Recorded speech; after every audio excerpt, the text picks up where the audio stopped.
Lego Ideas, c'est devenu la marque dans la marque chez Lego. C'est devenu tellement important qu'il fallait que je vous en parle.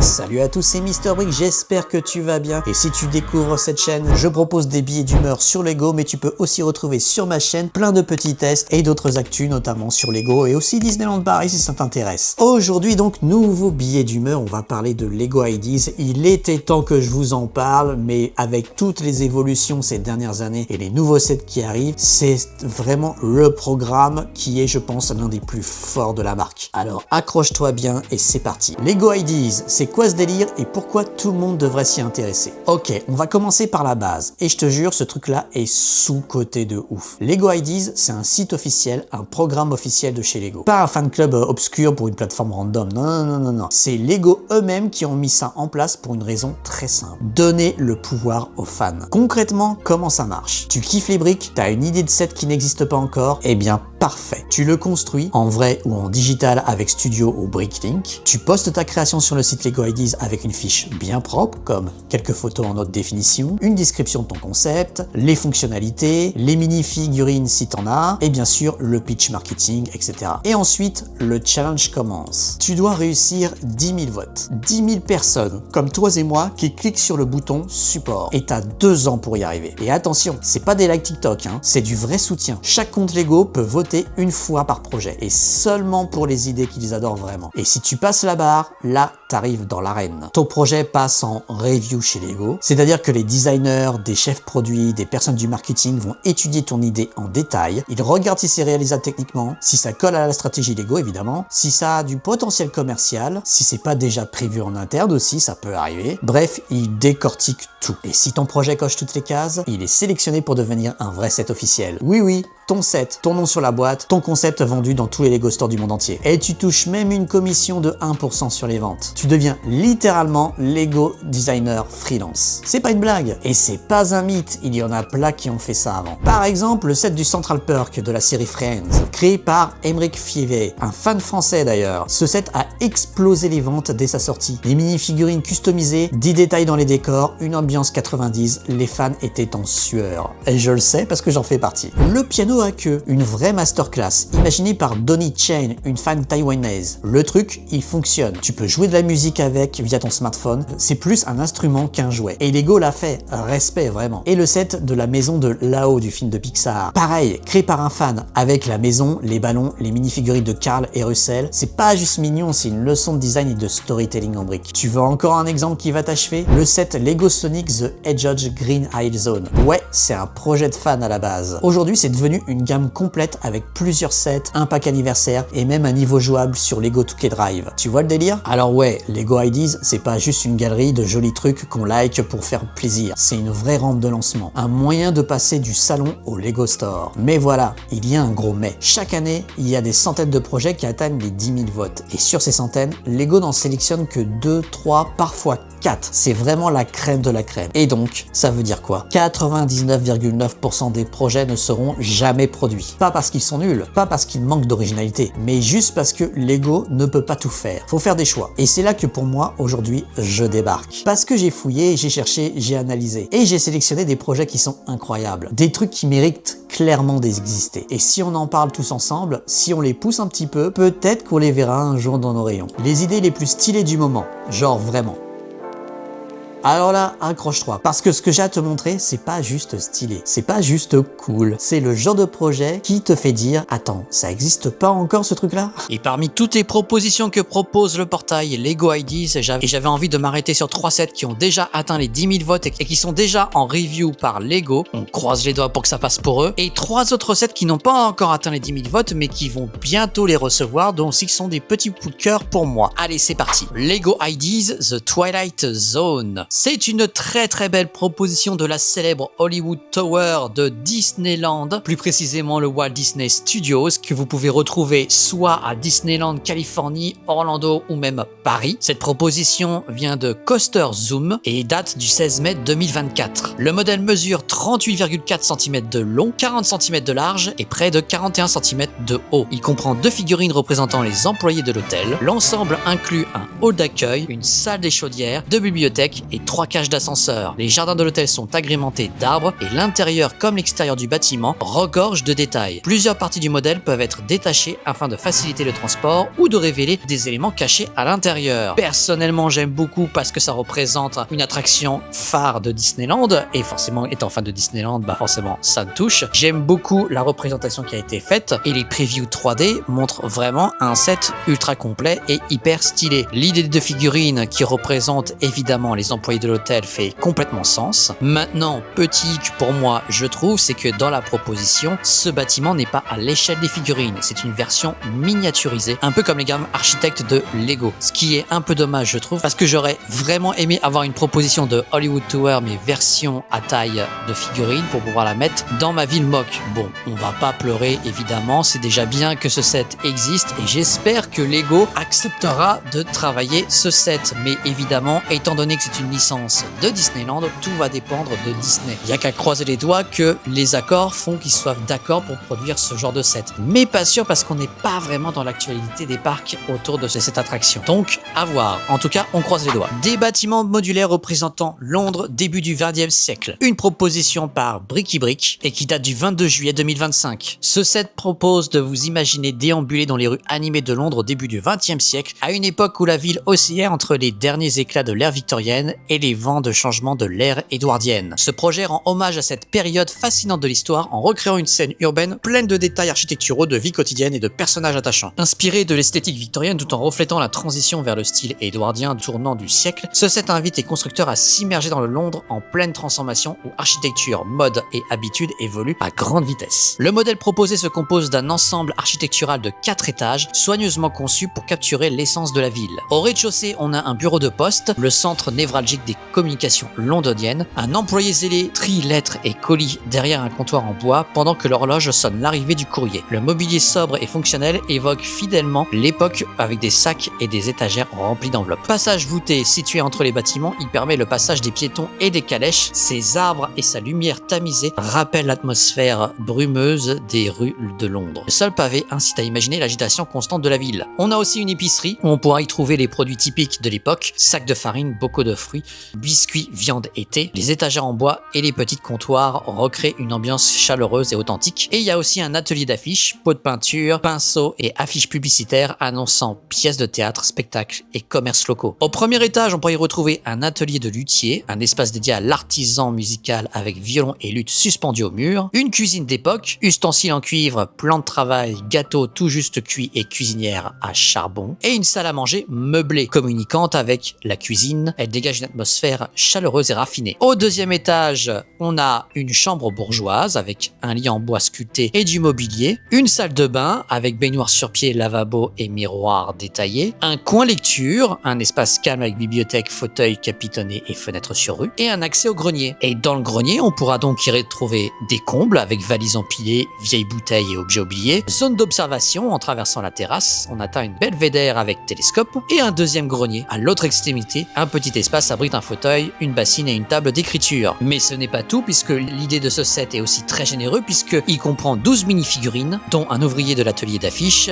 des commerçants, une employée de bureau, un luthier, un policier, un photographe, des jeunes garçons, 3 femmes vêtues selon les décennies, un homme en costume et même un chat et un rat. Vous l'avez compris, c'est donc un set ultra généreux, le travail effectué est colossal, je trouve ça incroyable et il me fait penser au vieux set modular Lego Creator quand ça existait, surtout avec la place centrale, si vous voyez lequel je veux dire. Pas de licence directe, donc concrètement ce set a toutes ses chances de voir le jour, mais il pourrait rentrer directement dans la condition des gros modulars de l'année qui sont autour des 300-400 €. Mon voisin Totoro de 1988, une idée proposée par Petrus Odyssey le 1er juillet 2025. Autre délire évidemment, mais pourquoi je vous en parle? Parce que je trouve qu'il est magnifique et il a aussi de très très grandes chances de voir le jour puisque Lego adore sortir, surtout dans sa gamme IDs, des idées de sets issus de grands films. Et quel film puisque c'est un grand classique, l'œuvre de Hayao Miyazaki qui fait partie de ces films d'animation qu'il faut avoir vu au moins une fois dans sa vie. Totoro est l'ami que nous aimerions tous avoir, surtout dans ces moments où nous nous sentons les plus vulnérables. Le modèle contient 2341 pièces et il inclut 5 personnages, dont Satsuki Kusakabe, Mei Kusakabe, Totoro en construction de briques, Totoro Shu, bleu en briques, et Totoro Chibi, blanc en briques. Le Totoro dispose de 2 expressions, l'un avec un sourire iconique, l'autre plus neutre. Il est également carrément possible de changer ses pattes pour le faire s'asseoir sur le tronc d'arbre ou sur un autre élément du décor. Une très belle idée je trouve aussi, et j'espère que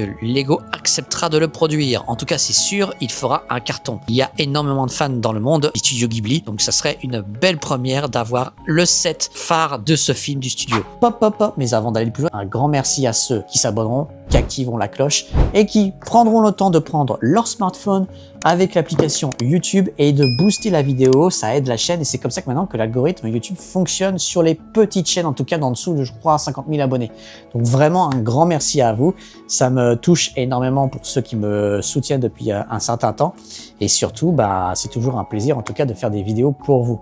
Allez, on y retourne. La maison japonaise avec son jardin, proposée par Brickcat94, qui a presque 10 000 votes et qui a été proposée le 20 août 2025. Cette proposition capture tout le charme des villes thermales traditionnelles, entourées de feuillages rougeoyants et dorés, et leur redonne vie brique après brique. Ce set est conçu pour vous plonger dans la culture, le détail et la narration, tout en vous invitant à construire votre propre refuge de sérénité. Cet onsen japonais s'inspire des plus pittoresques et historiques villages thermaux du pays, des accents de bambou aux statues de jardin élégants, en passant par une architecture chaleureuse et accueillante. Chaque élément a été imaginé pour respirer l'authenticité et la personnalité. À l'intérieur, on pourra y trouver un accueil convivial prêt à recevoir les visiteurs, un bar à sushi où un maître chef prépare ses délices sous nos yeux. À l'étage, une chambre d'hôte soigneusement aménagée avec futons alignés sur les tatamis. Dans un coin, un petit hôtel de prière apporte une touche culturelle destinée à tenir les esprits malicieux à distance. En explorant le grenier, on pourra y découvrir aussi une surprise ludique, un esprit résident qui erre dans le bâtiment la nuit. Inspiré du folklore surnaturel japonais, souvent présent dans les animés les plus appréciés, ce gentil petit fantôme ajoute une note de mystère et de poésie à l'ensemble. Si je vous en parle aujourd'hui, c'est parce que ici, il n'y a pas, à ma connaissance, de vrai set officiel autour du Japon, et je trouve que ça serait une très bonne première idée pour Lego de développer cette idée de Lego Ideas pour la première fois. En plus, la proposition est vraiment très belle. Le temple égyptien, une proposition à 8000 votes par Krakenator 4, datant du 9 janvier 2024. De 1998 à 2003, le thème Adventureur a marqué toute une génération de fans Lego. Il suivait Jodie Thunder à travers le monde dans sa quête d'artefacts perdus. Avec assez de soutien, ce thème légendaire pourrait renaître à travers cette proposition. Ce modèle s'inspire du temple d'Edfu, dédié à Horus en Égypte, combiné à des éléments du set emblématique Pharaoh's Forbidden Ruins pour rendre hommage à la série originale. Le grand temple regorge de fonctionnalités de jeu tout en reconstruisant une superbe pièce d'exposition. L'arrière du temple peut être ouvert pour accéder à l'intérieur ou fermé pour le transport et le logement. Cette proposition comprend 3000 pièces, 9 figurines dont un squelette et une statue d'Anubis, et il mesure environ 43 par 43 cm fermé et 24 cm de haut. Il inclut aussi un bâton d'or dangereux capable de tirer des lasers. Le temple comprend 7 pièces différentes, une salle de parchemin, salle de trésor, la chambre du pharaon, une salle à piège au sol, une chambre de squelette, une salle de crocodile et la salle du bâton. En termes d'accessoires, cette proposition aussi propose un avion piloté par Harry Kane et un camion appartenant au baron pour transporter le butin, de nombreuses caisses et coffres, une multitude d'outils, de la dynamite pour faire exploser la grande porte et même une vieille caméra pour filmer les découvertes. Personnellement, je suis un énorme fan de tout ce qui est Égypte antique et j'aime beaucoup l'idée de refaire venir cette gamme un peu sous-cotée je trouve et que je n'avais pas pu profiter à l'époque puisque ça tombait en pleine période où je n'étais plus trop intéressé par Lego à ce moment-là. Du coup, je regrette énormément de ne pas avoir pu avoir ce genre de set. J'aimerais beaucoup, comme Lego travaille beaucoup sur la nostalgie en ce moment, que Lego ressuscite du coup au moins cette gamme à travers cette idée, ça serait une très belle idée. Et enfin, le restaurant de Ratatouille qui a actuellement 6000 votes, proposé par Brix SGE le 16 septembre 2024. Forcément, toujours fan de Disney, j'étais obligé de vous parler de cette proposition qui a eu plusieurs itérations par différentes personnes, qui est le fameux restaurant de Ratatouille issu du film de Pixar. Ce projet est inspiré donc du restaurant Gusto et est composé de 3 étages. Le rez-de-chaussée qui comprend la salle du restaurant où les clients dînent et la cuisine, le deuxième étage qui abrite le bureau d'Ego et le troisième étage qui correspond à l'appartement de Linguini. Il y a aussi 5 mini-figurines, Linguini, Colette, Ego, Skinners et un client, et bien sûr Rémi. Ce modèle repose sur une base de 46 x 28 tenons et contient 2999 pièces au total. Personnellement, pour moi, c'est un énorme oui et j'adorerais que Lego trouve un deal avec Disney pour pouvoir produire ce set. Ça serait incroyable. En plus, dans cette proposition, ce bâtiment est à la échelle des figurines Lego, donc totalement imbriquable dans votre ville. Si je devais choisir entre tous les sets Disney en cours, je dirais que celui-ci serait ma priorité versus la Tour de la Terreur. Pourquoi faut absolument les sortir? Et maintenant, pas dans 10 ans. Tu veux savoir pourquoi ces sets-là devraient absolument passer en prod chez Lego? Ok, je t'ai préparé un petit PowerPoint mental en 3 points. Mais version YouTube, version impact, version vérité. Déjà, ce sont des sets qui peuvent parler à tout le monde. Genre vraiment. Tu veux un set qui cartonne? Il faut qu'il parle à un max de gens sur plusieurs générations. Et là, on coche toutes les cases. Forcément, on a les parents nostalgiques qui ont grandi avec ça, qui rêvent de construire évidemment ce set avec leurs gamins. C'est pas juste du Lego, c'est une transmission. C'est la Madeleine de Proust version brique. Évidemment, ça va parler aussi aux ados. C'est le phénomène. Tu leur files ce set, ils te remercient à vie. T'as forcément un petit peu les gamers, les geeks. C'est pas un effet de mode, c'est devenu une vraie référence de la pop, même ceux qui n'y jouent pas connaissent le concept. Et tu transformes ça en Lego, c'est le jackpot. Et puis t'as les collectionneurs, les affaules, les exposants de salon, les youtubeurs Lego, qui ça moi, les fans hardcore, tous ceux qui veulent des pièces uniques, des sets avec de la gueule, de la narration, du détail. Tu vois l'idée? C'est Lego intergénérationnel, pas un produit de niche, pas un set pour une micro-cible, c'est un set grand public dans le bon sens du terme. C'est original vraiment, c'est pas du déjà vu. Bon, parlons franchement, des voitures de sport, t'en as combien chez Lego? Des vaisseaux spéciaux Star Wars, combien de versions? Des immeubles modulaires gris, tu peux en faire un quartier entier. Mais là, on sort complètement du cadre. Tu construis un jeu vidéo en briques par exemple avec Among Us, c'est pas un simple décor, c'est un gameplay, un plateau modulable. Tu joues avec, tu recrées une scène de tension psychologique avec des sets Stranger Things, c'est pas juste poser des murs et des mini-figurines, c'est mettre en set une histoire, une ambiance. Et à l'époque, les set IDs Retour vers le futur, c'est même pas un set, c'est un voyage dans le temps. Tu changes de décor, tu changes de voiture, tu revis une trilogie entière en briques, 100% nostalgie. Ces projets-là, ils proposent pas juste une construction, ils proposent une expérience. Et c'est rare et c'est précieux. Et franchement, ça manque chez Lego. Mais surtout, c'est très rentable. Oui, faut le dire, parce qu'à la fin, Lego reste une entreprise. Et ce qu'ils cherchent, c'est du sens, mais aussi du chiffre. Et là, devine quoi? On a les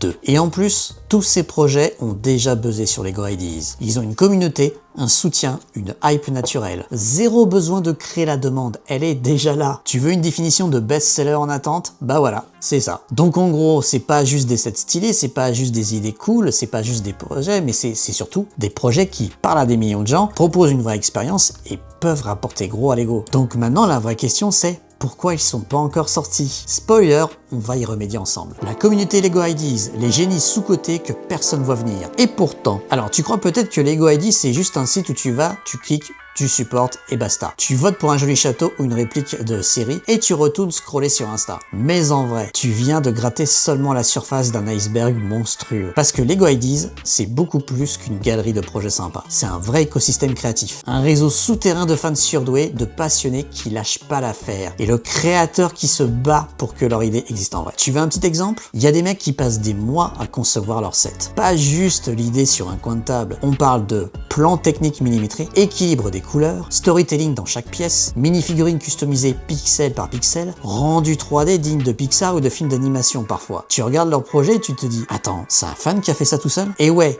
dans sa chambre, sur son temps libre, avec amour et un PC qui peut ramer. Et derrière ces projets, t'as toute une commu qui gravite. Des forums comme Eurobricks, des groupes Discord, des chaînes YouTube spécialisées, des comptes Insta qui postent des reviews, des mocks, des conseils, des analyses, des Lego Ideas Review Result comme on dit, comme s'ils suivaient les Oscars. T'as même les créateurs qui font leur propre campagne marketing pour faire monter leur vote. Vidéo teasing, affiches, partenaires avec des youtubeurs, challenge communautaire. On est à mi-chemin entre la start-up, le fan art et l'agence de pub. Et tu sais ce qui est ouf? Certains de ces gens-là sont carrément devenus designers Lego Pro. Genre vraiment. Tu passes de mec qui poste une idée sur internet à collaborateur officiel de Lego à Billund, Danemark, en train de bosser avec les équipes créa. C'est arrivé à Jason Allman par exemple, un créateur hyper respecté qui a fait plusieurs sets à succès comme le Labyrinthe Lego Ideas ou le set Typewriter. Aujourd'hui, il bosse régulièrement avec Lego. C'est comme si un fan de Star Wars réalisait un spin-off de la saga, tu vois venir? Et c'est pas juste une success stories isolée, il y en a plein. Parce que Lego Ideas, c'est une porte d'entrée, un tremplin, un accélérateur, un rêve de gosse version réalité augmentée en briques. Donc ouais, tu crois que c'est un petit site de vote tranquille, mais en fait, t'es au cœur d'un incubateur de talent. Et si tu prends le temps de creuser, tu découvriras un monde de génies calés, de passionnés, acharnés, de rêveurs super techniques, qui construisent pas juste des sets,